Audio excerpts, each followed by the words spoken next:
ገላትያ 1:14 ላይ ኦኬ አይሁድ አምላክ የደነገገው ሃይማኖት እንደሆነ ይገልጻል። ገላትያ 1:14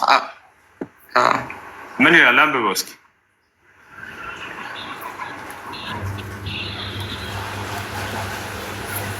እሺ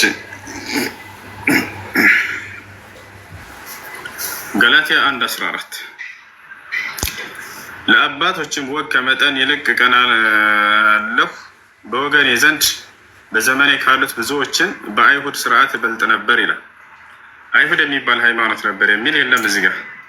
አይሁድ የሚለው ከማን የተያዘ ነው? ወደ አንድ አካል ነው የሚጠጋው፣ ያም ግለሰብ ነው እንጂ አምላክ የደነገገው ሃይማኖት አይደለም።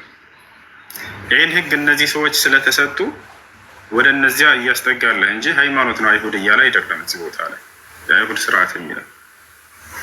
እሺ ጃህ አለ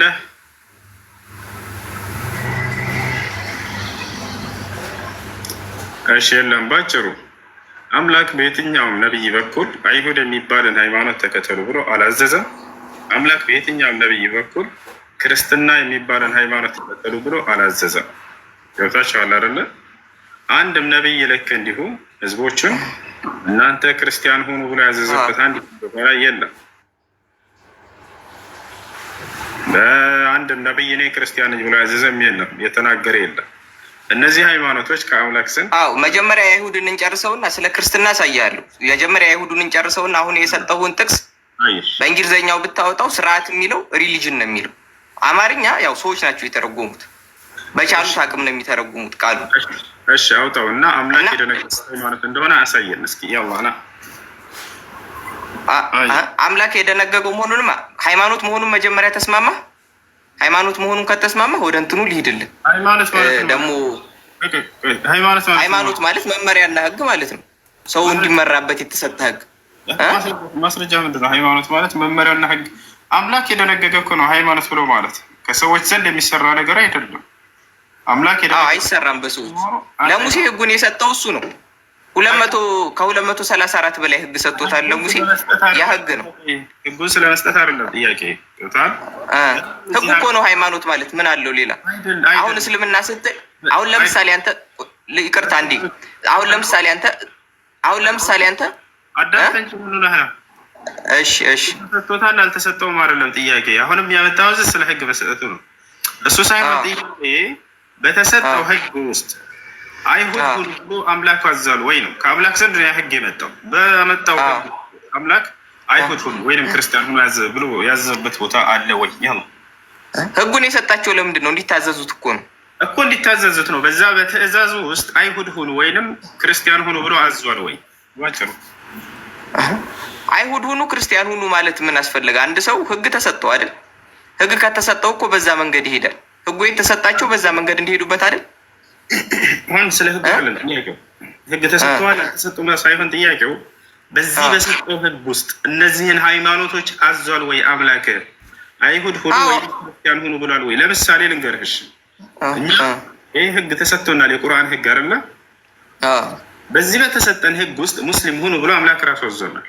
ልክ በዚህ አንጻር በመጽሐፍህ ላይ በተሰጠ ህግ ላይ ክርስቲያን ሁኑ ወይንም አይሁድ ሁኑ ብሎ ያዘዘበት ቦታ አለ ወይ? ባጭሩ ክርስቶስን ተከተሉ ነው የተባልነው። ክርስቶስን መከተል ማለት ክርስቶስን ከተከተልክ ክርስቲያን ነህ። ክርስቲያን ማለት እኮ ክርስቶስን የሚከተል ነው።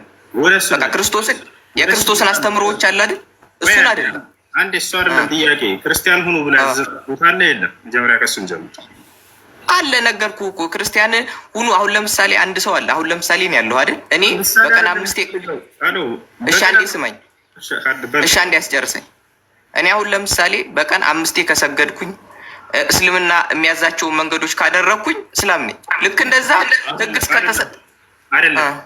ማን ነው እንደሱ ያለው? የእስልምና ህጎች ብከተልም እኔ ሙስሊም አይደለሁም ወይንም እስልምና የሚለውን ጥር መጠሪያ አልፈልግም፣ ግን ዝም ብዬ ሰግዳለሁ ቢል ሰውዬው እስላም አያደርገውም።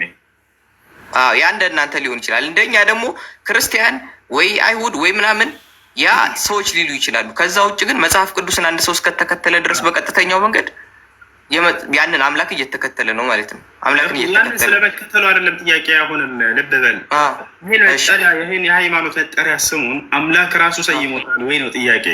ክርስቲያን የሚለው የለም አይደለም መሰየም ክርስቲያን የሚለው ቃል ሁላ መሰደቢያ ነው። በሰዓቱ ኢየሱስ ክርስቶስን ስለተከተሉ ነው ሰዎች ክርስቲያን ያሏቸው። አይሁዶች ናቸው የጠሯቸው የኢየሱስ ክርስቶስ ተከታይ ስለሆኑ እንጂ እነሱ ወይ ኮርተውበት ምናምን ለራሳቸው ያወጡት ስም አይደለም። በጣም ጥሩ። ስለዚህ አምላክም የሰጠን ስም አይደለም። በጣም ጥሩ እናመሰግናለን። እሱን ነው የፈለግኩት። ወደ እስልምና ስትመጣ ግን አምላክ ራሱ ነው ከእኔ ዘንድ አደራ ማንም ሰው ሙስሊም ሳይሆን እንዳይመጣ ብሎ ራሱ ያዘናል። ወላ ተሞቱነ ኢላ ወአንቱም ሙስሊሙን ይላል። አደራ ሙስሊሞች ናቸው እንጂ እንዳትሞቱ ይላል። ነቢያቶችን ባንደበታቸው እኛ ሙስሊሞች ነን ሲሉ እንሰማቸዋለን። ኖህ ምን አለ? ወአን አኩነ ሚነል ሙስሊሚን አለ። ኖህ ራሱ ሲናገር ቅድም ባመጣኸው ሱራ ዩኑስ ላይ እኔ ከሙስሊሞች እንደሆን ታዝዣለሁ ይላል። ያዕቆብ ለልጆቹ አደራ ልጆቼ ሙስሊሞች ሳትሆኑ እንዳትሞቱ ይላቸዋል። ወላ ተሞቱነ ኢላ ወአንቱም ሙስሊሙን አላቸው። ሙስሊሞች ሆናችሁ እንጂ እንዳትሞቱ ይላቸዋል። ሐዋርያቶች ቃል በቃል ራሳቸው ሌላ ሰው አይደለም ያላቸው ራሳቸው እኛ ሙስሊሞች ነን ሲሉ እናያቸዋለን። ወኢዝ አውሐይቱ ኢለል ሐዋርይይነ አን አሚኑ ቢ ወቢረሱሊ ቃሉ አመና ወሽሀዱ ቢአንና ሙስሊሙን። ሐዋርያቶች እኛ ሙስሊሞች ነን ሲሉ እንሰማቸዋለን። ሐዋርያት የምትለኝ ኢየሱስ ክርስቶስን ተከታዮች ነው? አዎ። ቢያት አንተ ከቁርአን ነው የምትነግረኝ? አሁን የምትጠቅስልኝ ነው መጽሐፍ ቅዱስ ላይ ነው? አዎ፣ በቁርአን ላይ ቃል በቃል ሐዋርያቶች የክርስቶስ ተከታዮች እኛ ሙስሊሞች ነን ይላሉ። አሁን ለምሳሌ አንድ ነገር ልንገር። አሁን ለምሳሌ የሆነ ወንጀል ቢሰራ እና ፍርድ ቤት ላይ ብትሄድ ማለት ነው ምስክር ትጠየቃለህ አይደል? እውነት ነው። ከዛ ምስክር የአይን ሊሆን ይችላል፣ በጆሮ የሰማ ሊሆን ይችላል፣ ከሰው የሰማ ሊሆን ይችላል። ሁሉም ምስክርነቶች ተቀባይነት አላቸው። እና አሁን አንተ እየነገርከኝ ያለው ስለ ኢየሱስ ክርስቶስ እና በሰዓቱ ስለነበሩት ሐዋርያት ነው። አሁን መጽሐፍ ቅዱስን የጻፉት ሰዎች አሁን የኢየሱስ ክርስቶስ ታሪክ የተጻፈው 4 ወንጌል ላይ ነው እና ሐዋርያት ናቸው የጻፉት፣ በአይናቸው ያዩ ማለት ነው። አንተ ደግሞ አሁን እየነገርከኝ ያለው መጽሐፍ በአይናቸው ያዩ ሰዎች ናቸው የጻፉት።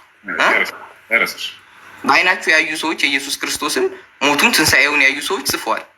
አንተ እየነገርከኝ ያለው ደግሞ ኢየሱስ ክርስቶስ ከሞተ ከብዙ ዓመት በኋላ የተጻፈ መጽሐፍ ላይ የተጻፈን ነገር ነው የምትለኝ። የአይን እማኝ አይደሉ የጻፉት ሰዎች? ብዙ ነገር ተሳሳትኩ። ትንሣኤውን አይተዋል ብላኛል አይደል? ኢየሱስ ክርስቶስ ትንሣኤ ሲያደርግ ያ ማለት ከቀብሩ ሲነሳ ያየ አንድ ሐዋርያ አለ? ከቀብሩ ሲነሳ ሳይሆን መነሳቱን ከተነሳ በኋላ ይተውታል ትንሣኤው። ሞትና ትንሣኤውን ያዩ አትበላ። ትንሣኤውን ያየ ማንም ሐዋርያ የለም። ትንሣኤ ማለት እኮ አሁን ለምሳሌ አንተ የሞተ ዘመድ ቢኖርህ ሞቱን አይተሃል ብልህ ግዴታ ሲሞት አይተሃል ማለት ነው። መሞቱን እርግጠኛ ሆናል እንደሞተ። ቀብሩም ላይ ልትገኝ ትችላለህ። እንዴት ነው እያወራን ያለ ነው? ይሄማ የሚሆን ነገር እኮ ነው፣ የታወቀ ነገር ነው። አንተ ሞቶ ተነስቷል ክርስቶስ ትንሣኤ ሲያደርግ ያየ አንድ ሰው ልታመጣልኝ አትችልም። ከሐዋርያቶች ማንም የለም። ሰምተው ነው እነሱ ራሱ የጻፉልህ። በስማ በለው ነው። መነሳቱን አይተዋል። ተነስቶ ተገልጦላቸዋል። ከተነሳ በኋላ ከሞት ያዳምጠኝ። አሁን ጥያቄው ከዛ በኋላ ስላለዋል ሲነሳ ትንሣኤ ሲያደርግ አይተዋል ወይ ነው ጥያቄው። ያየ የለም። እዚህ ላይ ጊዜ አትፍች። ማንም ያየ የለም። ሐዋርያቶች አላየሁም ሲነሳ። እሺ ወደ ዋና ሀሳብ ሂድ። ሲነሳ አላየሁም እና አሁን እየነገርኩ ያለሁት እና አሁን ይህን ታሪክ ማለት ነው የጻፉት እነሱ ናቸው። የአይን እማኞች ናቸው። ኢየሱስ ክርስቶስ በምድር ላይ መኖሩ ሲሰቀል አይተዋል። ሌላውን ሽቶ ትንሣኤውን ሲሰቀል አይተዋል። እነዛ ሰዎች እነዚህ መጽሐፍ ቅዱስን የጻፉት ሰዎች ይህን ሁሉ ክስተት አይተዋል ነው አይደለ? አይተዋልና ያየ ነው። ነቢዩ መሐመድ ደግሞ ሰለላሁ ዐለይሂ ወሰለም አላዩም። ስለዚህ የምስክርነቱ የእነርሱ በላጭ ነው እያልከኝ ነው አይደለ? ባጭሩ በጣም ጥሩ። ብዙ ነገር ላስረዳህ ከዚህ ውስጥ አንደኛ ነቢዩ መሐመድ ሰለላሁ ዐለይሂ ወሰለም የዛኔ የአይን እማኝ ነበሩ አይተዋል ወይ ለሚለው ትክክል ነው። አላዩም እርሳቸው አንተ በመጣህበት ሚዛን ማለት ነው።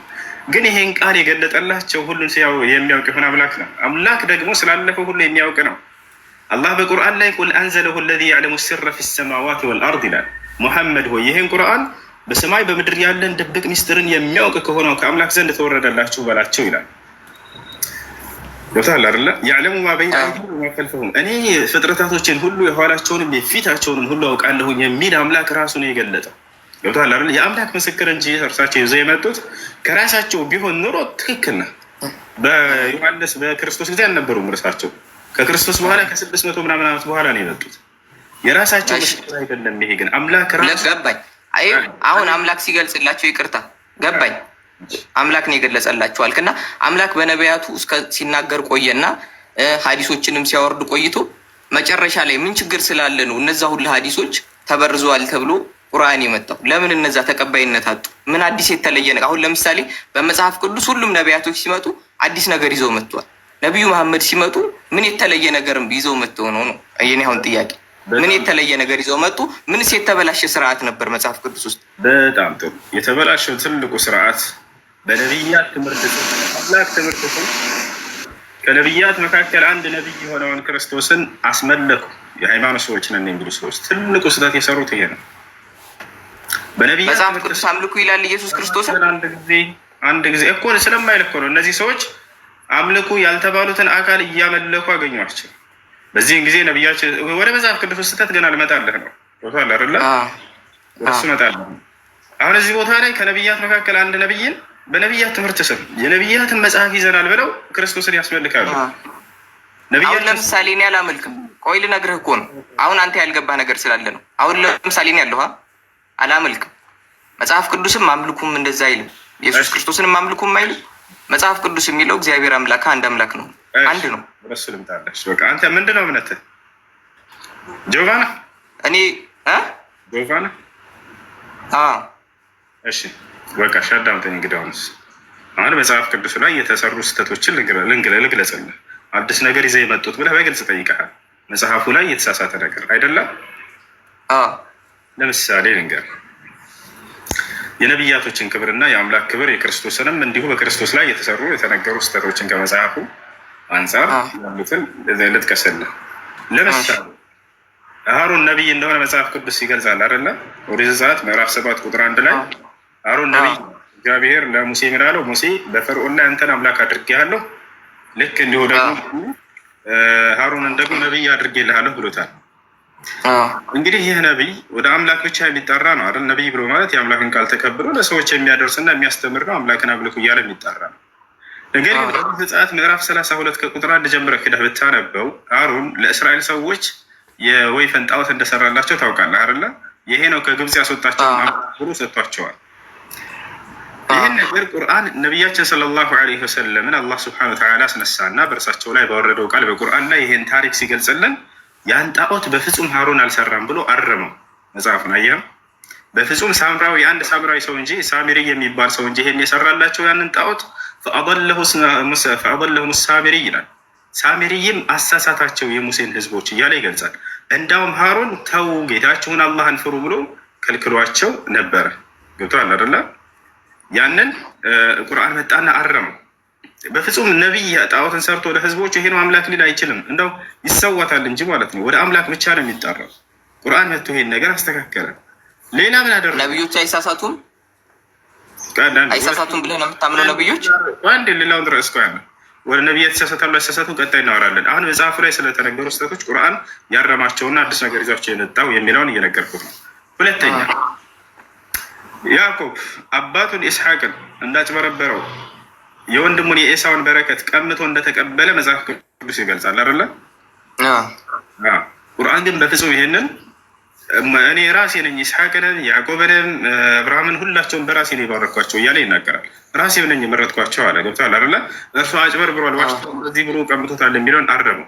ሎጥ ከሴት ልጆች ጋር ወሲብ እንዳደረገና እንዳስረገዛቸው እንዳስወለዳቸው መጽሐፍ ቅዱስ ተናግሯል አይደለ? ሎጥ ሁለት ሴት ልጆቹ ጋር ወሲብ እንዳስረገዛቸው እንዳስወለዳቸው ተናግሯል አይደለ? ይሄን ነገር አላህ ስብሐነሁ ወተዓላ በቁርአን ላይ በፍጹም ይሄንን አረመው። ኖህ አስካሪ መጠጥ የሚጠጣ እንደነበርና ሰክሮም እንደተኛ እርቃኑን እንደቀረ ምናምን ይገልጻል መጽሐፍ ቅዱስ። በፍጹም ይሄንንም ስህተት ነው አለ። የሚገርም እንትን ይዟል መጽሐፍ ቅዱስ። ሰለሞን መጨረሻ ላይ አምላኩን ትቶ ወደ ጣዖት አምልኮ እንደሄደ ምናምን ይገልጻል አይደለ? የጣዖት አምልኮ ጣዖቶችን እንደ ይሄን አላህ መጣና በፍጹም አላደረገም ሰለሞን ብሎ አስተካከለለት። በጣም ብዙ ነገራቶች እንዲሁ በዚያ መጽሐፍ ላይ የተነገሩ ስህተቶችን አርሟቸዋል ቁርአን። እና አሁን ለምሳሌ አሁን ያልካቸው ስህተቶች አሉ አይደል? እነዚህን እንትኖች ይሄን መጽሐፍ አሁን አንተ የነገርከኝ መጽሐፍ ቅዱስ ላይ ያሉትን ስህተቶች የሰው ልጅና እንደ አይሁዳዊ ቢጽፋቸው ኑሮ ሎጥን የሆነን ሰው አሁን ለምሳሌ አንተ ሰለሞን አለ አይደል? የሚያከብሩት ትልቅ ንጉሳቸውን ከአምላክ መንገድ ሸሸ ብሎ ከመጻፍና አልሸሸም ብሎ ከመጻፍ ለአንድ አይሁዳዊ ቤቱ ይቀለዋል። ሰው ቢጽፈው ለፖለቲካም ትርፍ ይሁን የእነሱን እምነትም ለመደገፍ ይሁን